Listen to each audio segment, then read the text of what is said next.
Hi everybody, welcome to chapter 16 of microbiology.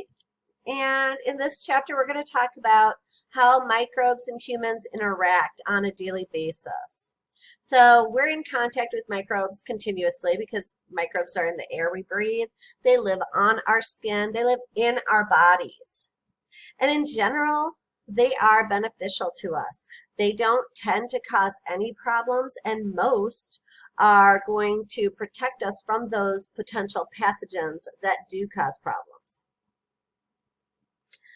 So when you think about the amount of microbes that we come in contact with, and you think about the amount that actually cause disease, they definitely, the benefits of microorganisms outweighs the detriments of microorganisms.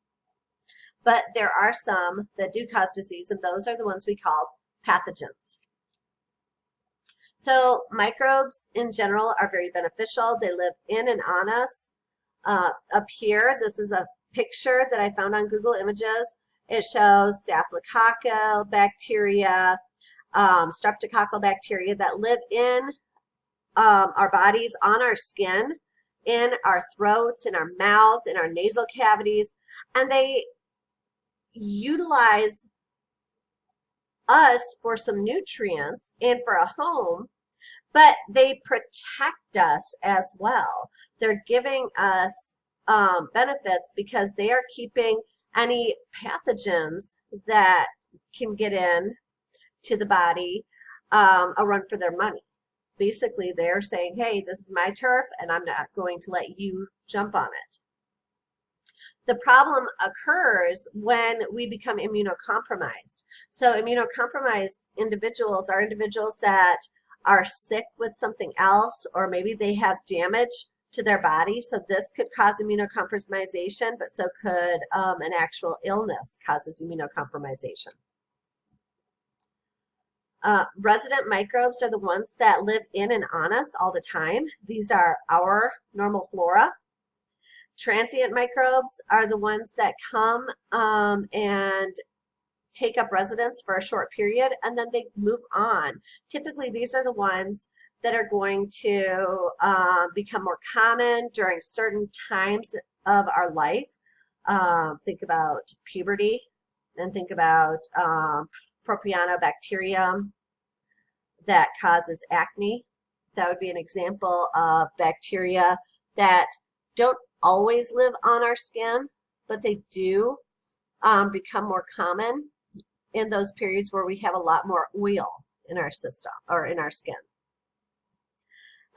Where do all these microbes come from? We didn't have these microbes in the uterus. These microbes come to us or become part of our normal flora when we are born. When mom and dad hold us close to their skin, those microbes get onto our skin and they become part of our life. So I told you that microbes can be very beneficial. When two organisms live together, that is called a symbiosis or a symbiotic relationship. And so symbiotic relationships don't have to be beneficial or harmful. They're just two organisms living together. Here you can see lice. Lice on hair. Lice are symbionts of animals. And so if you are an ectosymbiont, you live on the surface of the body, and typically the organism is going to be a lot larger than the organism living on that surface. In an endosymbiont, the organism is located inside, and again, the organism is going to be smaller. It's inside of the host. So this is there's an example of an endosymbiont, and if you don't know what this is a human fetus. There's the umbilical cord. I love this because it shows that, the baby is an endosymbiont and is in a symbiotic relationship with mom. The type of symbiotic relationship would depend on if mom is gaining benefits, if she is gaining nothing, or if she is being harmed. So the different types of relationships, you have mutualism. In mutualism, both organisms benefit. In commensalism, one organism benefits and the other organism doesn't gain a benefit but doesn't hurt either. Competition, both organisms are going to get a little bit, but neither benefits enough because you're competing for those resources. So each of you would be like two tiny pluses. In parasitism and predation, I don't have competition up here, sorry. Parasitism and predation, you're going to have one organism benefit, but it's at the expense of another.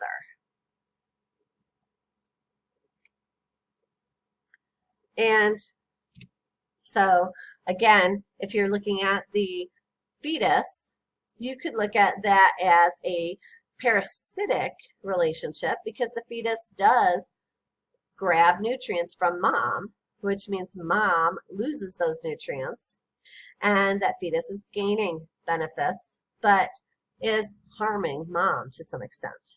So I always like to tell my children that they're endoparasites, and then when they're born, they become ectoparasites. And that's a little joke, but you know, is it a joke or is it not, you know? Anyways, so let's look at our microbes and how they work with us. So again, mutualism, both organisms benefit. We have bacteria like E. coli that help us to synthesize vitamin B, vitamin K, and then we can absorb them. These bacteria are being supplied with nutrients from our food and a home, so they're gaining benefits. So that's a mutualistic environment. Oh, sorry. Good Lord. I'm so sorry. I think my computer's going crazy. There we go. In commensalism, one organism is benefiting and the other doesn't gain benefits or not, and doesn't get harmed either. So in commensalism, we have some bacteria that live, and so I don't really have a good example of this one. I do with what I call pinworms. Well, not what I call, they are pinworms. I kind of feel that they have a commensalistic relationship with their host. They don't tend to cause a lot of problems. The majority of individuals that have pinworms don't even know they have them. Pinworms are gaining a benefit, but only some individuals actually feel the harm of the pinworms. And what I mean by that is they feel the itchiness of pinworms or the tiny bit of a gut ache from pinworms. Most people don't know anything. They don't know anything, don't realize that they have worms. So that would be a commensalistic relationship. And then parasitic is going to be any organism that is living in or on us that is causing us disease. So these can be any type of organism. You know, bacteria can have a parasitic relationship with us. Typically, when we talk about parasites, we're looking at eukaryotic organisms, so protozoans and helminths, or even fungus. And so let's look at how bacteria provide benefits. When we have more lactobacillus in our digestive tract, we have less Candida albicans. They are in a the amount of lactobacillus influences the amount of Candida albicans. Candida albicans causes yeast infections and typically is raised when we suppress growth of the bacteria in our gut, which is why when you are taking an antibiotic, a lot of times the doctor will say also you need to take probiotics, or you need to take eat more yogurt, because that will help to increase those beneficial bacteria to keep you from getting diseased. And so another thing that microbes do, our normal microbes do, is they help us to produce an immune system. So we are born with the ability to produce an immune system, but we don't have our immune system developed. That's something that we develop as we come in contact to pathogens. So the whole idea of, keeping kids from getting dirty and stuff, that's a bad thing, because the more microbes you come in contact with when you are a baby, when you are young, the more stronger your immune system will be. And so right here, you can watch this video. I'm not going to play it right now because one of the reasons my video was taken down, which I took down myself because it had one of those, what do you call it, copyright infringement thing or something like that was said, and I just deleted it because I didn't want to have to worry about anything, was because of me playing a video inside of my video. So this is a great SciShow video that you can watch, the hygiene hypothesis.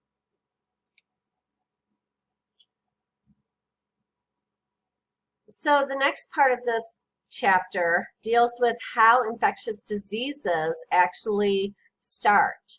So the first thing that has to happen if a microbe is going to cause disease is it has to be able to get into your body, and it has to establish itself.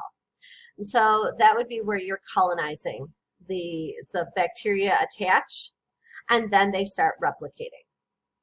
So most of the time when microbes try this, the normal flora, our normal microbial protectors of our body, are going to outcompete for those resources because they've already established themselves on our body, and so, or in our body. But if for some reason the pathogen does get attached and starts replicating, then an infection would result. Infections can be subclinical. A subclinical infection is one where you have very little or you have no symptoms whatsoever. An infectious disease is one where you actually have the symptoms. Symptoms are things that are experienced by a patient that they can tell you about. I feel like my head is going to explode. I feel like I'm going to throw up. But the signs are things that we can actually measure. So like our temperature, we can measure that. We can physically see a rash or swelling. A primary infection is is the initial infection, so whatever made you ill. Whereas a secondary infection is typically an infection that occurs because of another illness.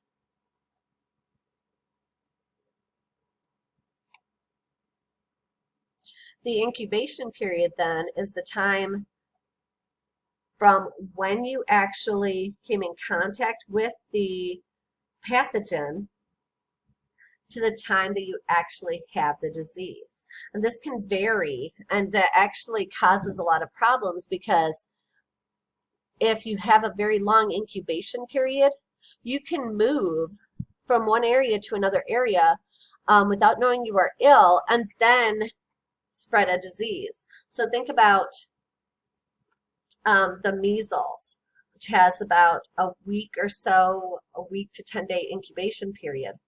You come in contact with someone that has the measles, maybe they're at that just first symptoms of the disease, and you get coughed on, you get close to them, and you pick up some of those viral pieces, and then you go off to your own home, and it's another 2 weeks almost before you start showing signs and symptoms of that disease.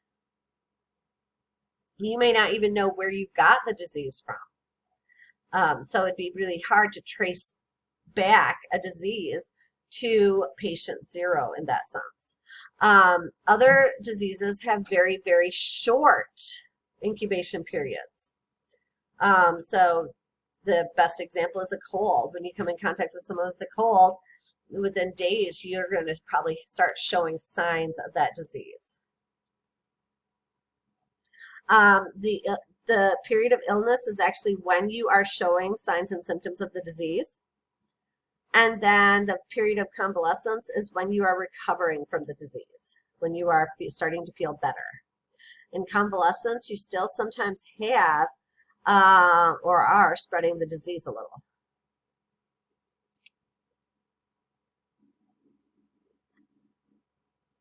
I think I have another. I thought I did. Maybe I do on here. A carrier is a person who has the disease, they're infected with the disease, but for some reason they don't have any of the signs or symptoms. So there are different types of carriers. I shouldn't say that. I should say a healthy carrier is one that harbors the disease but does not show any signs or symptoms. An active carrier is one that has the disease.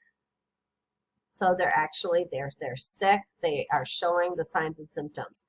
Convalescent carrier has recovered but may still have some of the pathogens, so they may be still able to spread the disease. Incubatory carrier has not become ill with the disease yet. And then the healthy carrier is the one that we typically have to worry about because they're the ones that don't know they have a disease and so they can spread it. And a really good example of that would be I believe her name was Mary Malone. Mary Malone, I think is her name.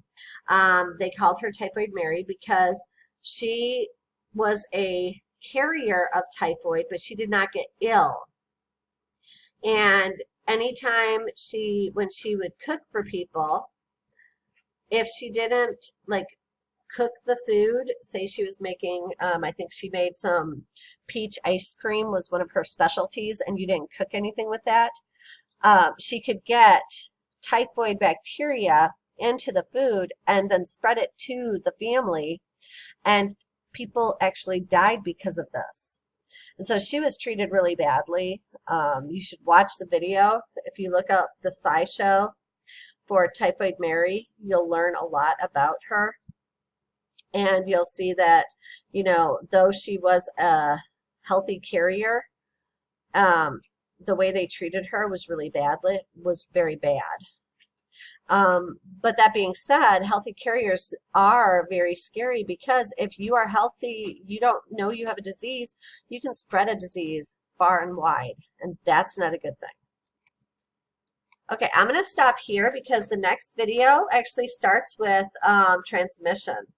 And that one's already posted. So I'll post this and then I will upload this to the learning management system. Bye.